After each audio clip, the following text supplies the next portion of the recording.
"Somebody help!" I screamed before I even knew I could. For a second, the world was black. Then the door burst open and the lights slammed back on. The doctor who'd seen my son earlier rushed in with 2 nurses at his heels. "Ma, are you okay?" he asked, but his voice sounded distant, like it belonged to someone else's life. My heart was a drum banging against my ribs. I stumbled to Caleb's bedside and folded myself over him, holding him like a shield. "Ma, we heard you scream," a nurse said, but when she reached to check him, my hand was already across his chest. Only when she took his pulse did I let anyone touch him. "He's fine, Ma," she told me, but her calm didn't settle me. The doctor and 2 nurses stayed. The rest went back to their stations, faces drawn. "Why were you shouting?" the doctor asked finally, gently, after a long silence. I tried to tell him. "There was a nurse," I said, and the words were brittle.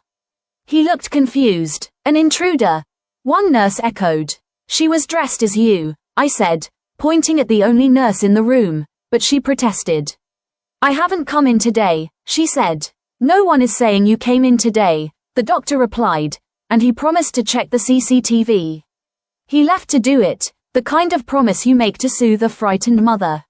They checked, and the cameras showed nothing. No one entered our room. No one approached my son. That night, or morning, I don't know anymore. I must have slept with my boy in my arms.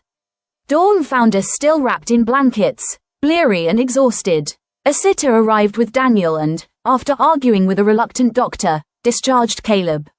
We went home. The relief was thin and brittle, like glass.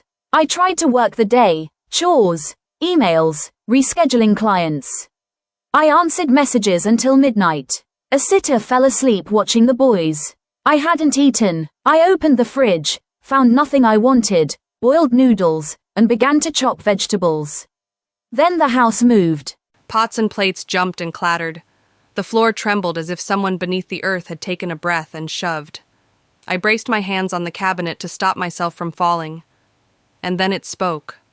A small, ragged sound like a woman who had lost a child. It was a cry that went through me bone deep.